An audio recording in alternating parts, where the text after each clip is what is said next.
Good day everyone. In this video, I am going to discuss warehousing entries and procedures. This video is for my BSCA Customs Warehousing students. So I hope that you are going to watch and learn the process on how are you going to file an entry for warehousing. Disclaimer, this is for my BSCA students and I am using it for teaching purposes. Filing a warehousing entry and the process and procedures that are needed to be followed. So these are the list of the documents that you need for you to be able to file a goods declaration or an entry with the Bureau of Customs if you're going to put your shipment into a warehouse or a customs banded warehouse. Number 1 is the single administrative document printout with a temporary assessment notice. So this is the document that you're going to produce after you have lodged your entry with your VASPs. The bill of lading if it's a sea shipment, or airway bill if it is an air shipment. Commercial invoice, packing list, the warehousing bond or the surety bond, which is equal to the amount of the duties, taxes, and other charges that is assessed, the bond charge slip, and other documents that are required for the shipment, such as permit and other papers that are needed for a specific shipment or a specific commodity that you are importing. So what shall the importer or the customs broker should do? Number 1, they should prepare all the necessary documents and requirements that are needed. Example are permit and all the other necessary documents that are to be looked for by the customs officer in case if they are importing commodities that needs permit and all other clearances. Number 2, the customs brokers should lodge the goods declaration for warehousing using his or her accredited value-added service provider or VASP. In his or her lodgement, he or she should put that the entry should be for warehousing. He or she should print the SAD or the single administrative document and the temporary assessment notice, and they should now proceed to the warehousing assessment division or to any equivalent unit to file the SAD for warehousing and also all the other documents that are required. So before, when there is no pandemic yet, or before the BOC cares takes place, the personero or the customs brokers are taking their documents into the physical office of the warehouse assessment division. Okay, but now that it's pandemic and BOC is already doing all the transactions online, they are just sending all these documents to the BOC Cares website, and that is where the customs officers are checking if their documents are correct. So that means that the BOC Cares is the entry processing unit already and don't need to submit all the physical documents to the physical office of the warehouse assessment division. But for learning purposes, I am going to discuss to you the step-by-step process on how are you going to file for your warehousing entry. So here are the different warehousing operations divisions. So for Customs Common Banded Manufacturing Warehouse, the CCBMW division is in the Manila International Container Port or the MICP.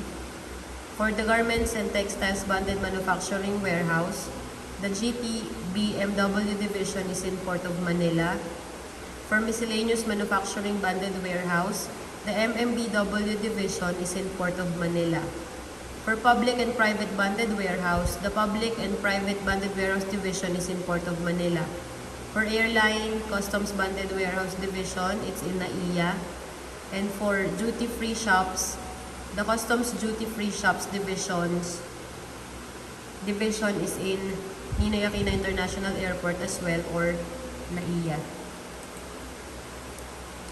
So this is the process flow of warehousing assessment division for yellow lane warehousing shipment. So once that your commodity falls into the yellow lane, okay, it means that there should be some documents that should be checked by the customs officer before your commodity shall be released for warehousing.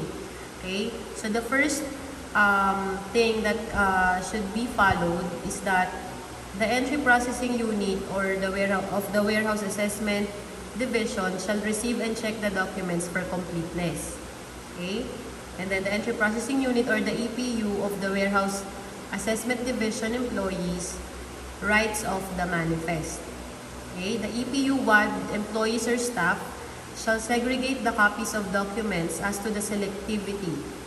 So again, if it's yellow, they are going to forward the documents to WAD or equivalent unit. Okay, so the chief of the warehouse assessment division assigns a COO3 for the entry or a customs assessor. So the COO3 will check all the documents submitted. The COO3 will then register the entry into the system, so into the BASP. And then the COO5 shall reroute the entry to green lane to render the final assessment. So it is the COO5 who is going to give the final assessment. Okay? So by the way, COO3 is the examiner, by the way, again, sorry. And the COO5 is the assessor. Okay? WAD employees will transmit the documents to the bonds division. Okay? So the bonds division staff shall apply the bond against the shipment and forward the entry to the operating division concerned. Okay? So the operating division concerned shall post the warehousing entry. Okay? So it depends upon the type of commodity that you have. For example, it's miscellaneous, then it should be in the miscellaneous manufacturing bonded warehouse division. If it's public and private, it should be in the PPW W. Okay, and then the staff of the concerned operating division shall check the importable account and also the quota balance. And then the staff of the concerned operating division shall assign the customs guard and prepare also the mission order. And then the warehousing entry shall be sent to the WDRD for safe keeping. Okay? So that is the process flow in the assessment division of the warehouse assessment division. Now, what happens if your shipment falls into red lane? Okay, so this is the process flow of warehousing assessment division for red lane for warehousing shipments. Again, just like the yellow lane, the EPU WAD shall receive and check the documents for completeness. And then the EPU WAD staff writes off the manifest. And then they should also segregate the copies of documents as to the selectivity. Okay? So again, if it's red, they're going to forward the documents to WAD or equivalent unit. The chief of the warehouse assessment division shall assign the COO3 for the entry. So the examiner. The examiner will check all the documents submitted.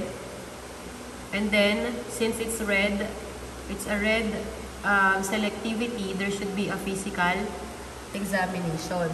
Okay? So, when there's a physical examination, it could be just the physical checking by the examiner or via an X-ray. Okay? So, they will be for checking if it's under the red lane selectivity. And then the COO3 shall write the findings of the examination. And also, he is going to make the necessary adjustment for the assessment. And then the COO 3 shall register the entry into the system again. Okay, and then the COO 5 shall reroute the entry to green lane to render the final assessment. So again, the final assessment is the final amount of duties, taxes, and other charges that the importer shall be paying after the checking or after the examination of all the documents and after the physical examination of the shipment itself. Okay, and then the bonds division staff shall apply the bond against the shipment and forward the entry to the operating division concerned. Okay, and then the staff of the operating division concerned shall post the warehousing entry. And then they shall check the importable account and also the quota balance. And also they shall assign the customs guard and they should prepare the mission order. And again, the warehousing entry shall be sent to the WDRD for safe keeping.